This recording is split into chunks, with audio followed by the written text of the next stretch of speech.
Hi, I'm Scott Humphrey, CEO of the World Floor Covering Association, and this is Leadership Live. And this week on Leadership by the Letter, our second week on the letter V, and the word is vision. Here's a definition for you. The ability to think about or plan the future with imagination and or wisdom.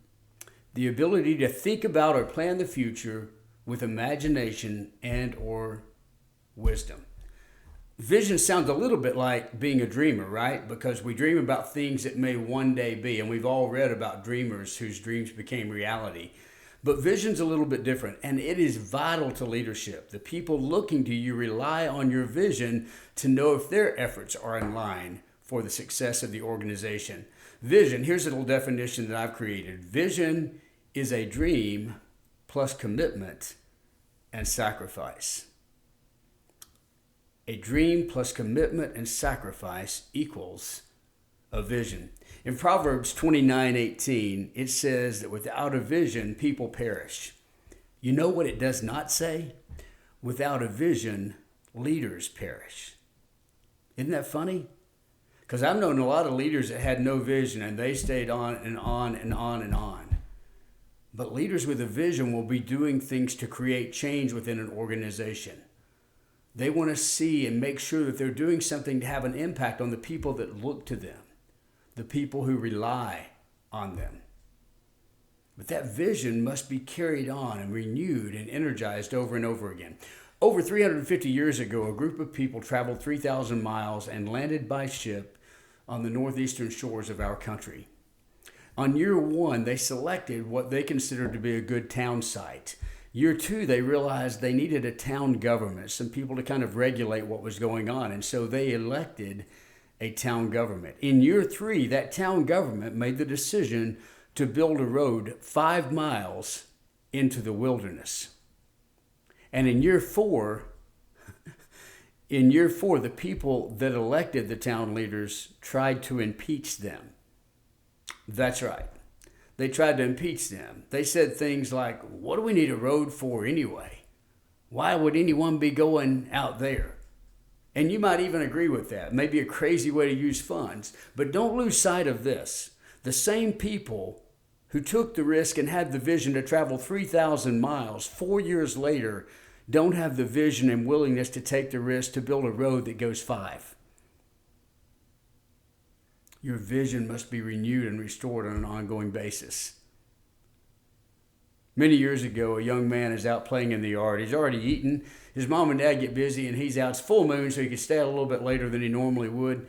Finally, his mom looks down, and she realizes what time it is, and she goes, Jimmy, you got to get upstairs and go to bed.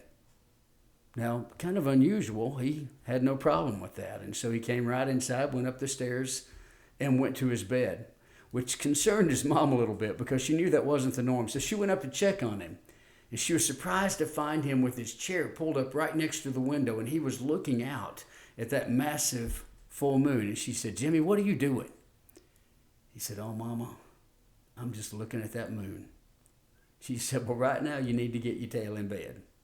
So reluctantly, he went and got in the bed. And as she was tucking him in, he said, you know what, Mama? One day I'm going to walk on that moon. Now, who could have known that after surviving a near-fatal motorcycle crash where he broke almost every bone in his body, that 32 years later, James Irwin would be one of 12 human beings ever to walk on the surface of the moon? Who could have known? James Irwin. He believed it. Years ago, people would ask, why does Tiger Woods do this when he gets over a putt? And so somebody asked him, he said, what do you do? Are you trying to read the line? Because golfers often do that. He said, oh no, I'm watching the putt go in. Watching the putt go in. Yeah, he was so convinced after visualizing it in his mind, his vision was that clear that he was surprised if he missed. Let me close with this. Stephen Covey, in his first book called First Things First, told the story of Viktor Frankl, the Austrian psychologist who survived the death camps in Germany.